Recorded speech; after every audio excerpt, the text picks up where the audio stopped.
حبيبي خيري، واخيرا لقيتك.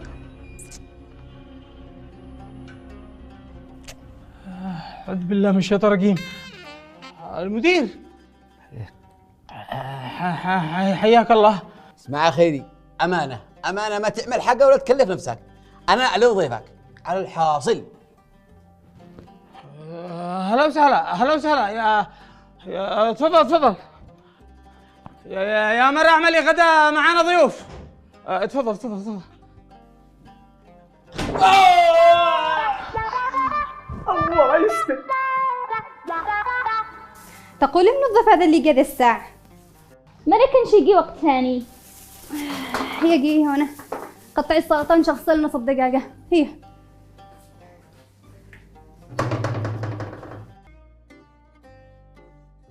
تفضل يا مدير تفضل. الله يحفظك. والمعذرة. لو كنت اتصلت يا مدير وقالك انك اشتقي، كنا شي نعمل ترتيبات ونستقبلك، يعني استقبال يليق بمقامكم يا مدير. يا خيري ما يحتاج لا ترتيبات ولا حاجه، هذه زياره عباره عن زياره اخ وصديق قديم، وبعدين هذه زياره وديه لتقارب المحبه وترجع من جديد. من محبها حقق غرفنا مني غرف، حبك ودينا زنزانه. يا الله، واحنا قنعناه بيه يروح للمدير حقه عشان يرجعوا الوظيفة. سهلة يا بنتي، شروحها لبكرة، وإن شاء الله المدير هذا حقه مش رجعوا له وظيفته، ولا الله لا رجع المدير له سالم ولا عافي له جاهل. آمين.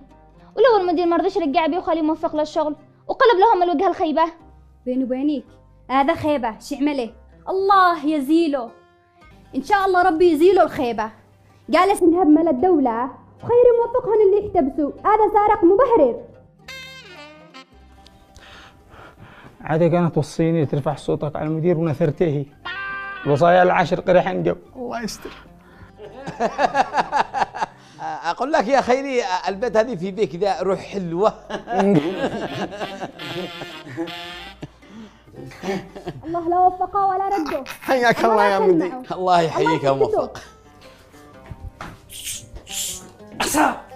لما مو في معانا ضيف. ضيف منو؟ السارق المبهرر اللي الله يزيله، اللي يلهف مال الدولة كما قسم حقك الدعاوي كلهن. المدير حقك عندنا هنا بالبيت بشحمه ولحمه. وكيف لقى عندنا؟ أظن وصل له إنه معانا نصدقين. قولين إن شاء الله تكون زيارة خير. إن شاء الله. إن شاء الله. يلا اعملي الغداء. مالك؟ هي نص دقين وهذا مدير. والله هو قال على الحاصل. وبعدين انت نظيره من النص الدقي اشتعملي وليمة عرس.